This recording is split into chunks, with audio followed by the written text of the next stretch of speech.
Evangelho de Marcos, capítulo 4, a partir do versículo 35.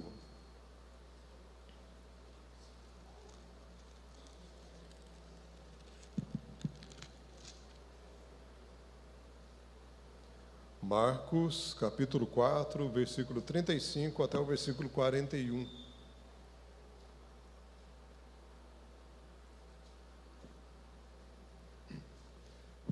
Marcos, capítulo 4, versículo 35 até o versículo 41. A palavra do Senhor diz: Naquele dia, sendo já tarde, disse-lhe Jesus: Passemos para a outra margem. E eles, despedindo a multidão, o levaram assim como estava no barco, e outros barcos o seguiam. Ora, levantou-se grande temporal de vento, e as ondas se arremessavam contra o barco, de modo que o mesmo já estava a encher-se de água. E Jesus estava na popa, dormindo sobre o travesseiro. Eles o despertaram e lhe disseram: Mestre, não te importa que pereçamos? E ele, despertando, repreendeu o vento e disse ao mar: Acalma-te, emudece. O vento se aquietou e fez grande bonança. Então lhes disse: Por que sois assim tímidos? Como é que não tendes fé? E eles, possuídos de grande temor, diziam uns aos outros: Quem é este que até o vento e o mar lhe obedecem? Quem é este? Vamos falar com Deus mais uma vez? Obrigado, ó Pai, pela Tua palavra. Obrigado, ó Senhor, porque essa palavra bendita, essa palavra santa, é que toca o nosso coração, é que nos molda, é o que nos forma, é o que nos transforma. E nós rogamos que neste momento o Teu Santo Espírito toque, transforme as nossas vidas. Molde, ó Pai, o nosso coração, que o nosso espírito esteja de tal maneira ligado a Deus, ao Senhor, à Tua voz, que sejamos conduzidos por Ele, conduzidos pelo Espírito, para que entendamos, para que coloquemos em prática, ó Pai, essa Tua palavra bendita.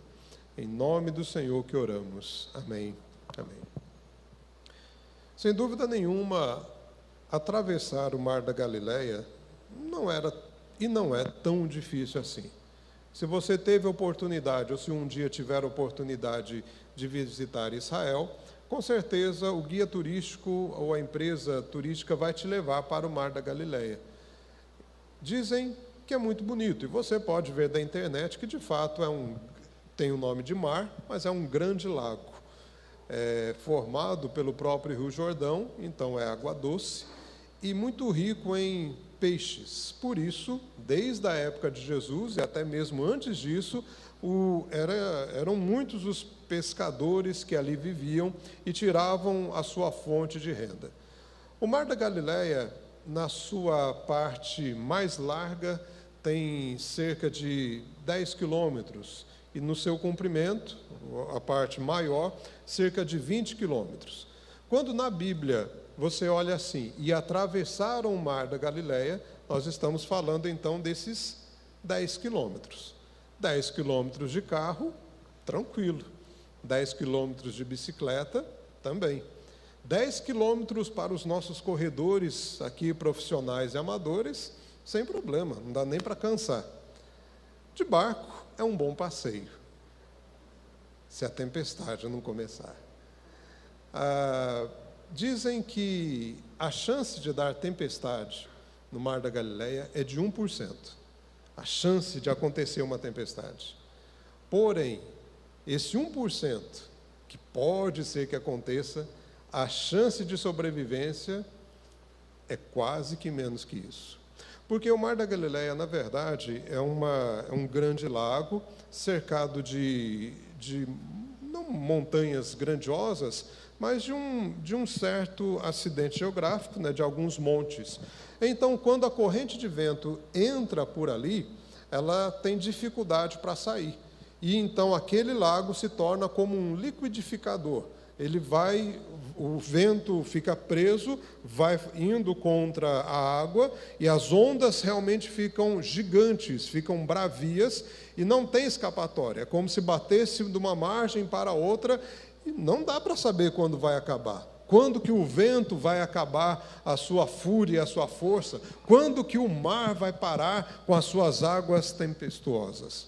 E aqui nós encontramos Jesus, que tinha acabado de dar uma sequência grande a respeito do reino de Deus através de parábolas. Você pode olhar aí os versículos anteriores, ele dá muitos ensinamentos, e todos esses ensinamentos sobre o reino de Deus através de histórias comparativas, através de parábolas. Ou seja, foi um tempo grande, ele gastou bastante tempo ensinando. E agora ele vai para os seus discípulos e diz assim: vamos pegar o barco e vamos para o outro lado. Vamos andar os 10 quilômetros aproximadamente aí desse mar. Alguns comentaristas dizem que é muito provável que eles já estavam quase terminando a travessia. Quem sabe já andaram 7 ou 8 quilômetros. Faltavam apenas 2 quilômetros aí aproximadamente. É uma suposição, mas acontece que a tempestade inicia a sua fúria. Nós temos aqui alguns detalhes interessantes. Primeiro detalhe: esse barco, provavelmente barco de pescador, é um barco que comporta os 12 mais Jesus. Então nós temos 13 homens ali. Não era confortável, não era um barco assim para você aproveitar o passeio. É um barco de gente que trabalha, um barco profissional. Então, o conforto não era lá o mais forte do barco. Mas o outro detalhe é que Jesus estava ali, na parte de trás, ou seja, na polpa do barco, fazendo o quê? Dormindo. Jesus estava dormindo.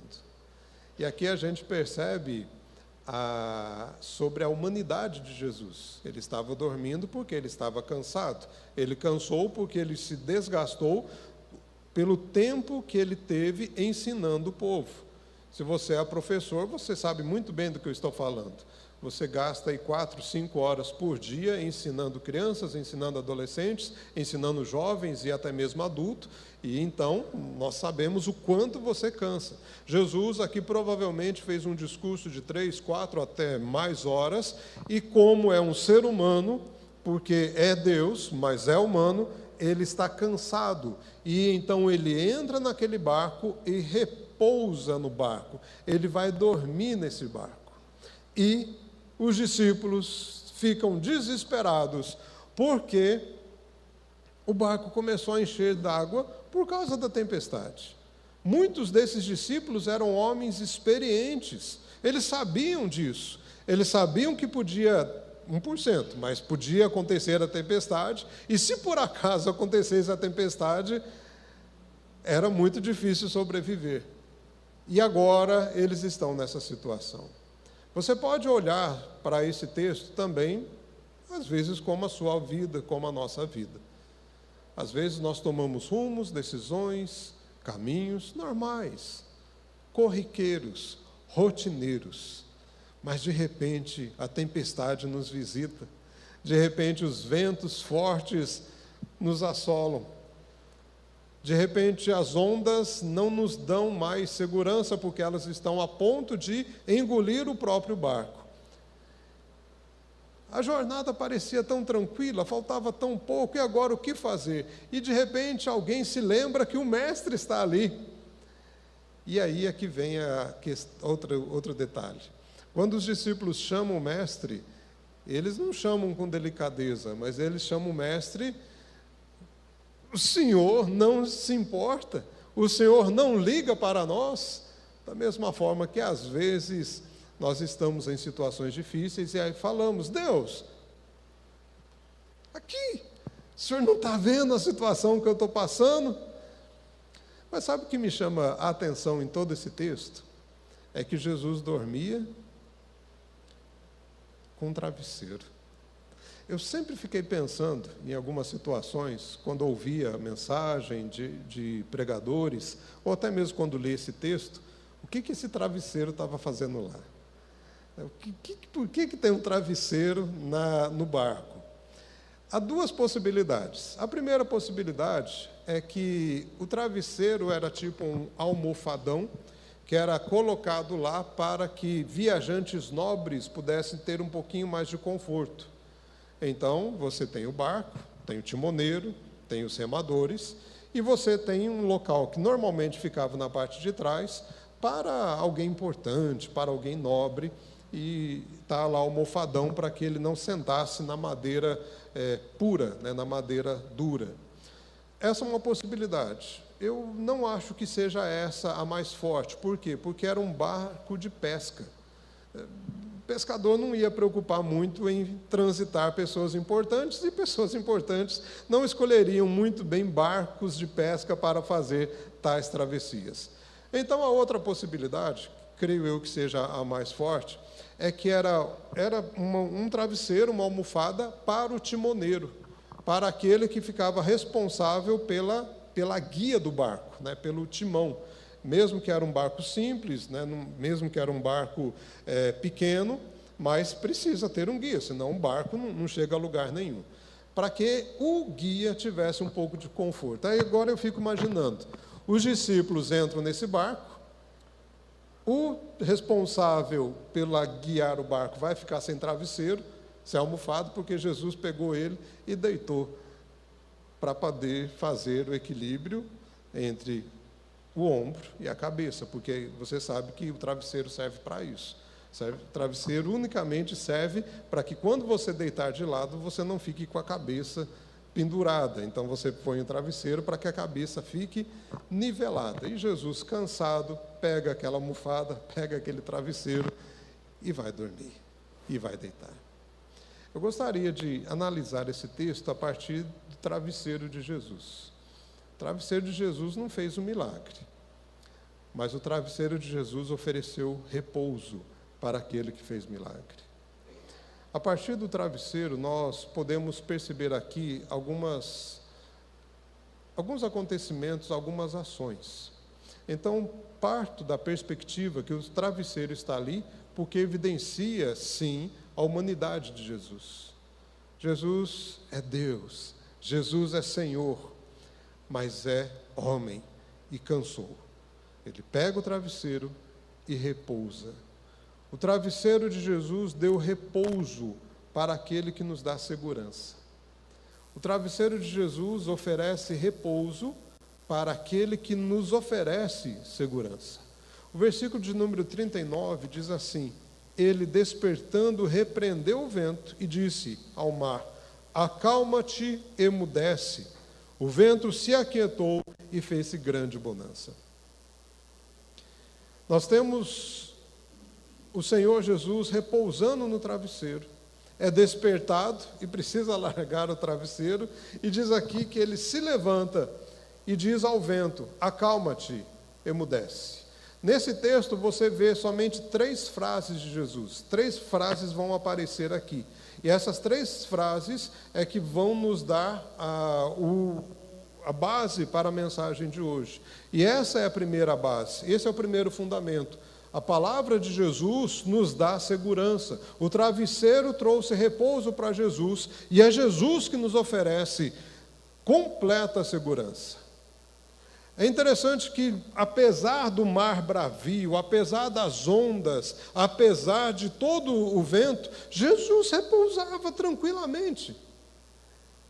É incrível como tem algumas pessoas que, apesar do mundo estar quase pegando fogo, apesar da casa quase estar virando de cabeça para baixo, apesar de todos os barulhos e sons, tem gente que consegue dormir e parece que nada o acorda de jeito nenhum. Você pergunta: você ouviu isso? Você ouviu aquilo? Ele diz: não escutei nada, né? Dormi, apaguei e dormiria mais um pouquinho. Bem, tem algumas pessoas que têm essa característica. Jesus não está mostrando aqui que ele é alguém que dorme profundamente, mas é alguém que descansa profundamente no seu Pai Celestial. Por que ele está repousando, apesar de toda a tempestade? Porque ele sabe que o seu plano, ou o plano de Deus, não chegou no final. Jesus não veio ao mundo para morrer afogado no mar da Galileia. Jesus não veio ao mundo para ser um sacrifício lá num barco de pescador. A história não ia se encerrar aqui. E por isso Jesus repousa num travesseiro. É despertado do travesseiro. E aí as suas palavras são agora dirigidas ao vento e ao mar. Acalma-te, emudece. Nós lemos 2 textos durante a liturgia do nosso culto que já falavam isso, o Salmo 107 e o Salmo 105. O Salmo 107 diz que o Senhor é aquele que faz com que o mar se enfureça e depois faz com que o mar se acalme. O Salmo 65 diz que é o Senhor que diz ao mar: fica quieto, fica quietinho. E agora nós temos o próprio Senhor encarnado que se levanta, que deixa o seu travesseiro e fala para o vento e fala para o mar: acalma-te, não fala mais nada, emudece, fica quieto. E diz o texto no próprio versículo 39 que o vento se aquietou e fez-se grande bonança. O nosso Deus, meus queridos, é o Deus que tem poder sobre todas as coisas. Quando Marcos escreve esse texto, e como nós já falamos aqui, todas as mensagens anteriores, aí do capítulo 4, antes do versículo 35, são palavras de histórias do reino, comparativos de histórias, parábolas. E Jesus está mostrando o que é o reino. O reino de Deus é como um grão de mostarda. O reino de Deus é como alguém que planta e semeia num campo. O reino de Deus começa pequeno, mas cresce e é poderoso. E agora nós temos aqui, na tempestade, a prova prática. Se aquela parte foi a parte de conhecimento, de transferência de conhecimento, o mar da Galileia é a praticidade de tudo que Jesus tinha falado. Hoje nós estamos ouvindo mais uma vez a palavra do Senhor. Estamos agora dizendo que o Senhor nos oferece segurança. O mar da Galileia vai acontecer a hora que você sair aqui da igreja. Ou talvez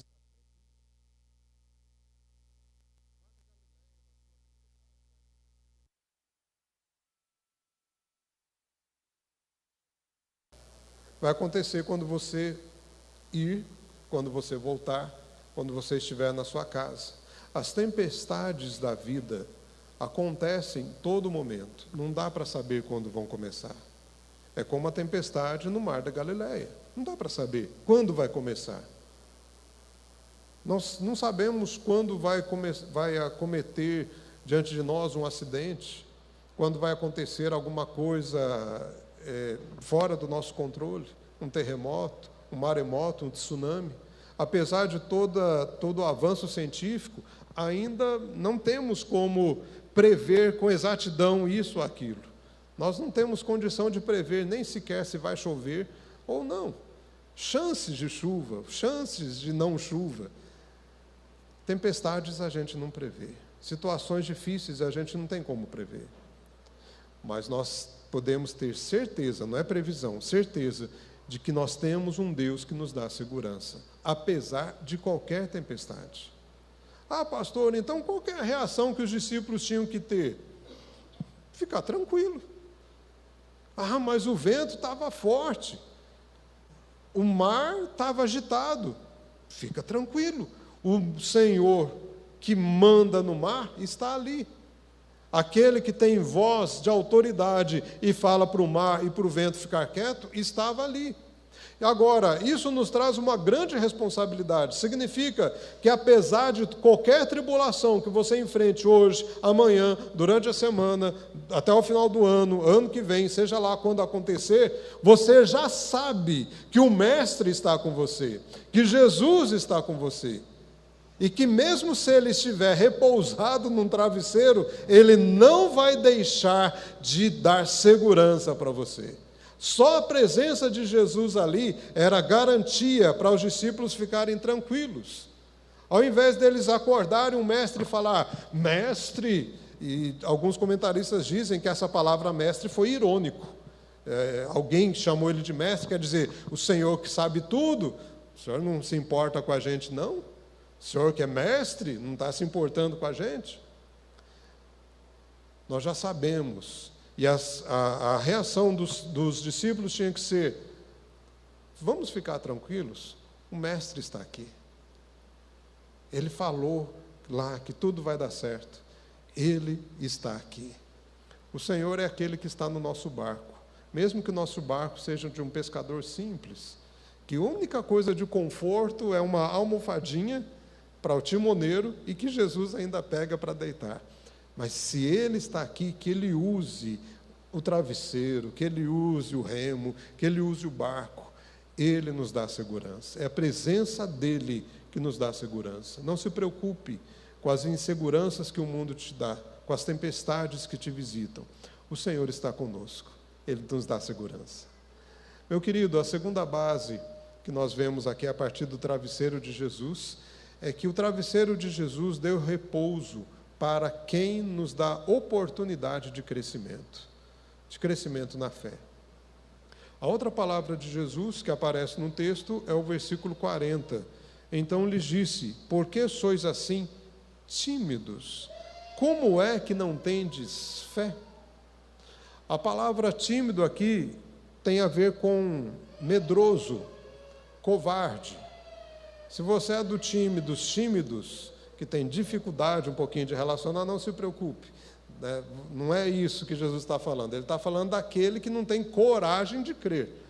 Se você talvez tenha dificuldade ou de falar em público, ou de chegar numa pessoa que você não conhece, isso aí você vence depois com o tempo. Mas essa timidez aqui é aquele medo de acreditar, medo de crer, medo de confiar. Jesus nos dá oportunidade para crescimento da fé. E o crescimento na fé, o crescimento da fé, só acontece em situações de adversidade. Não tem outro meio, não tem outro jeito. Não tem. Nós falamos assim: Senhor, eu quero crescer na fé. E aí eu quero falar para você que o dia que você falar assim, em outras palavras, você está falando: Senhor, manda a tribulação. Manda. Pode mandar. E aí nós vamos entrar numa situação complicada. Se você pensar: então não vou pedir para crescer na fé, não. Porque se eu pedir, o pastor falou que eu estou pedindo para mandar a tribulação, aí Jesus vai virar para nós e falar assim: por que você está com medo? Por que você está com medo? Por que vocês estão sendo tímidos? Por que vocês não estão tendo fé? Se o Senhor de todas as coisas, que fez todas as coisas, que manda que o vento fique quieto, manda que o mar se acalme, está no barco, por que a gente continua com medo? Por que a gente tem medo? Por que a gente fica avesso ao crescimento? Por que nós não queremos crescer na fé? Por que nós temos medo das dificuldades? Tem uma música, eu não vou lembrar agora o nome da música, uma música recente, ouvi há pouco tempo, o Asaf me mostrou, mas eu achei muito interessante a letra dessa música, que diz assim: que os leões não conseguiram parar a igreja, a perseguição não conseguiu parar a igreja, né? O Coliseu não conseguiu parar a igreja. A igreja do Senhor continua, apesar de todas as tentativas de parar a igreja do Senhor. A igreja continua. E a igreja só continua porque Deus, em sua infinita graça e misericórdia, fortaleceu homens e mulheres para que, diante das mais terríveis adversidades, eles continuaram crendo. Eles continuaram confiando no Senhor. Apesar de termos irmãos do passado que perderam todas as suas coisas, perderam todas as suas posses, foram presos, foram humilhados, foram decapitados, colocaram fogo neles, foram engolidos ou devorados por leões. Apesar de todas as situações, eles continuaram crendo, mesmo diante da morte. Alguns foram livrados, outros não foram livrados, mas eles continuaram crendo. Essas são tempestades. Essas situações adversas à sua fé são as verdadeiras tempestades. É interessante que, quando ainda preparava essa mensagem, alguns comentaristas, a gente não pode falar com 100% de precisão, mas alguns comentaristas chegaram a falar que essa situação adversa até da natureza poderia até ter vindo do próprio Satanás, do próprio diabo, e pode acontecer mesmo, dentro do seu poder que Deus o limita, pode acontecer. Para quê? Para barrar o reino, para parar o reino. Não quer dizer que todas as tragédias naturais são provocadas pelo inimigo, mas uma ou outra até pode acontecer, porque para que o reino pare, para que o povo, morrendo de medo, temendo adversidades maiores, largue mão. É por isso que a carta aos Hebreus foi escrita. O autor aos Hebreus diz: gente, eu estou escrevendo tudo isso porque não tem esperança maior, não tem fundamento maior do que Jesus Cristo. Vocês não podem abandonar agora essa fé. Continuem crendo, continuem confiando. O Senhor está conosco. O travesseiro que deu repouso a Jesus foi testemunha de que aquele que estava no barco deu segurança, mas nos dá oportunidade de crescimento na fé. Veja as dificuldades, as situações adversas, não como armadilhas, como percalços, como alguém que está querendo te prejudicar, mas veja como grandes oportunidades de crescimento. Ao invés de sermos vencidos pelas dificuldades e termos que ouvir de Jesus: por que vocês ainda estão com medo? Por que essa timidez para acreditar? Vamos ver como oportunidades de crescimento onde Deus seja honrado, onde Deus venha a ser louvado, venha a ser glorificado.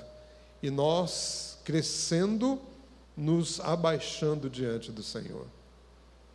O travesseiro de Jesus ofereceu repouso para aquele que nos dá segurança, ofereceu repouso para aquele que nos dá oportunidade de crescimento na fé. Mas o travesseiro de Jesus também deu repouso para aquele que nos dá direção, para aquele que nos dá direcionamento. Queridos, para mim esse texto, esse texto que nós lemos, ele tem uma âncora. Ele tem uma âncora em uma palavra de Jesus, na primeira palavra de Jesus, que está no versículo 35. Naquele dia, sendo já tarde, ou seja, quase anoitecendo, disse-lhe Jesus: passemos para o outro lado ou para outra margem. Na minha opinião, isso aqui é a âncora do texto. Por quê? Porque Jesus já tinha dado uma direção. Ele já tinha falado para os discípulos: vamos passar para outra margem. A opção terrestre era dar volta. Vamos considerar que eles estavam no meio, mais ou menos ali do Mar da Galileia, então eles tinham que andar 10 quilômetros, mais 10 quilômetros a pé, para chegar do outro lado. Ia demorar demais. Então, atravessar 10 quilômetros de barco, aproximadamente, é mais rápido e mais sensato. Mas Jesus falou: vamos passar para o outro lado. Quando começa a tempestade, os discípulos poderiam considerar: gente, é o seguinte, não precisamos acordar o mestre. Por quê? Nós vamos morrer. Não. Primeiro, ele está aqui. Ele está aqui. Se ele está aqui, está tudo bem. Eles já poderiam crer nele. O problema é que não estavam crendo tanto nele. Outro argumento: além dele estar aqui, ele falou que nós vamos passar para o outro lado. E se ele, então, ensinou e fez coisas maravilhosas até aqui, no capítulo 4 do Evangelho de Marcos, a gente já tem prova suficiente para confiar que nós vamos chegar do outro lado, que nós vamos atravessar a margem. Mas e a tempestade? Eu não sei se a gente vai chegar do outro lado com tempestade ou sem tempestade, mas se ele falou que nós vamos chegar do outro lado, nós vamos chegar do outro lado. E por isso que Jesus pergunta: por que vocês são tímidos? Por que vocês não têm fé? A questão da pergunta, do questionamento de Jesus, não é assim: por que vocês são tímidos para virar aqui para o mar e para o vento e falar para eles ficarem quietos? Não, porque isso aí é só Jesus que tem poder. O Salmo 65, o Salmo 107 fala, é Ele que tem poder para isso. Mas a fé é confiar na direção. Passemos para outra margem. É isso. Então eles vão passar. E a certeza disso está no versículo 1 do capítulo 5. Entre mentes, chegaram a outra margem. Eles iam chegar. Por quê? Porque Jesus falou. Porque Jesus disse. Sabe, meus queridos, nós precisamos, como povo de Deus, voltar a ter um relacionamento de confiança no que Deus diz, no que Deus fala. Não é na nossa intuição.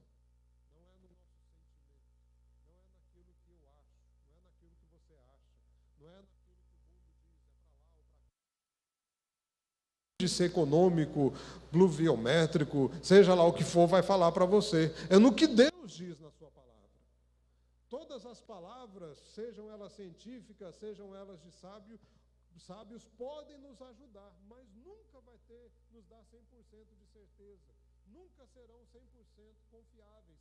Mas a palavra de Jesus é 100% confiável. E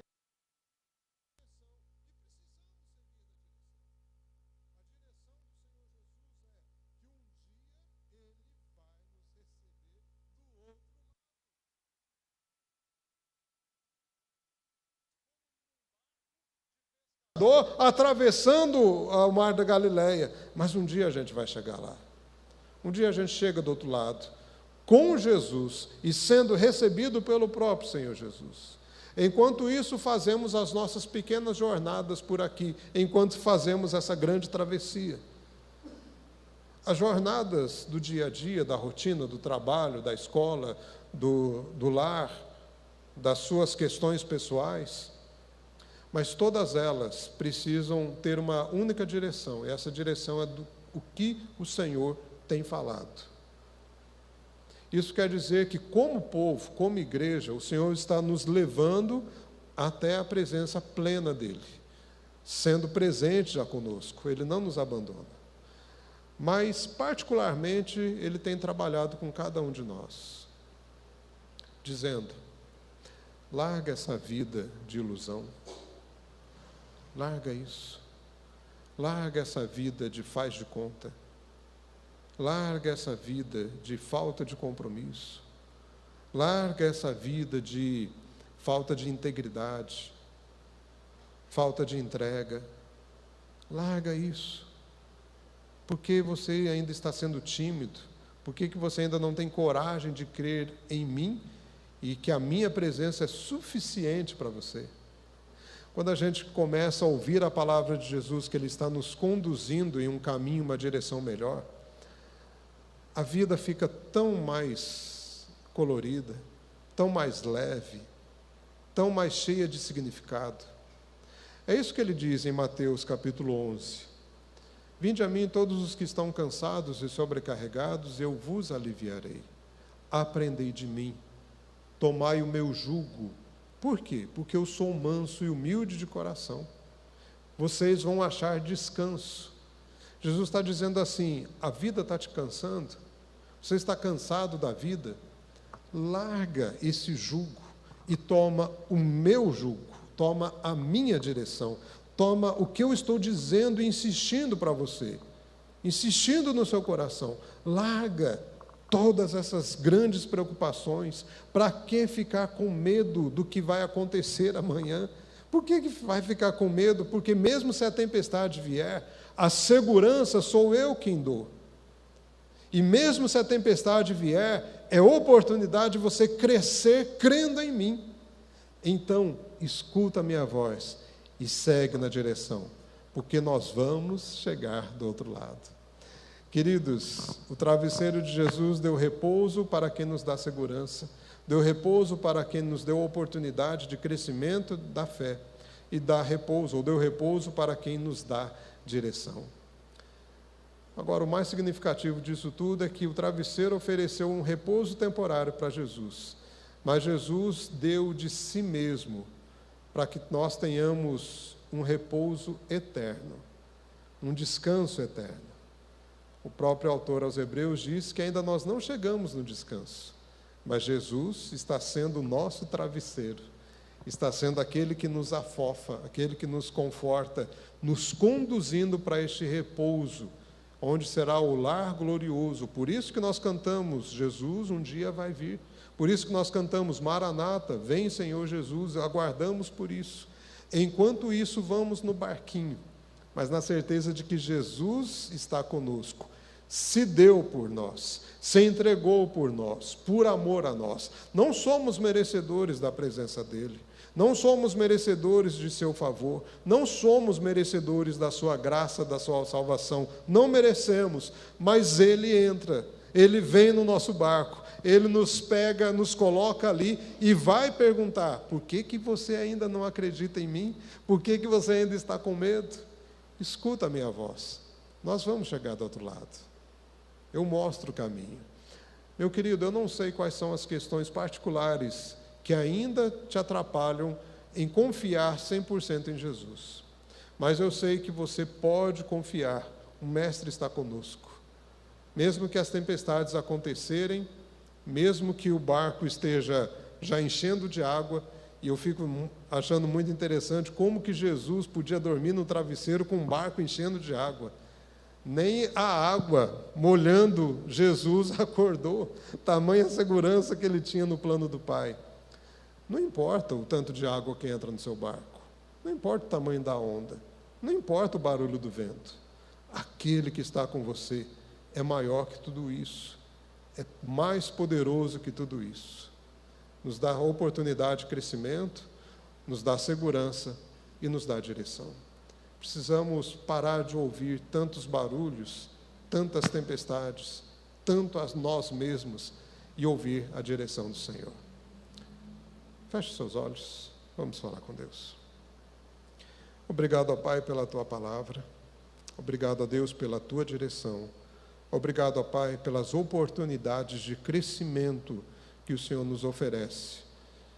Nem sempre, ó Pai, ficamos tranquilos, nem sempre ficamos calmos nas tempestades, mas nos ajuda, ó Pai. Nos ajuda, porque o Senhor está conosco, então podemos repousar tranquilamente, porque o Senhor não nos abandona. Como diz a Tua palavra, o Senhor traz os seus anjos e ordena que eles se acampem ao nosso redor. É o Senhor que nos livra das tribulações, é o Senhor que nos dá direção, é o Senhor, ó Pai, que nos refaz a vida, é o Senhor que dá ordens aos ventos para que eles se aquietem, para que as ondas se acalmem. É o Senhor, ó Pai. Nós não queremos conhecê-lo apenas, ó Pai, de ouvir falar, mas nós queremos vê-lo com os nossos olhos, no nosso dia a dia.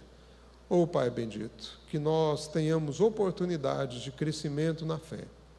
Nos dá, ó Pai amado, no nosso coração essa paz, que tenhamos tranquilidade e não precipitarmos, ó Pai, em decisões ou ações, mas que tenhamos confiança na Tua direção.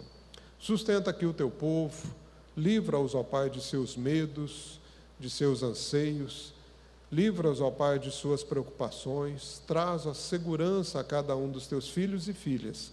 Dá uma boa noite a todos, aqueles que nos acompanham também pela transmissão, que o Senhor sustente a cada um. Obrigado, ó Pai, e que assim, ó Deus, o Senhor conduza esse povo debaixo da Tua bênção. Em nome do Senhor Jesus que oramos. Amém. Fique em pé, por favor. Igreja do Senhor, ide em paz, e que a graça do Senhor Jesus Cristo, o amor de Deus, o nosso bondoso Pai, também a presença doce, fortalecedora e consoladora do Espírito Santo repousem sobre vocês e sobre todo o povo de Deus espalhado pela face da terra, desde agora e para todos sempre. Amém. Amém.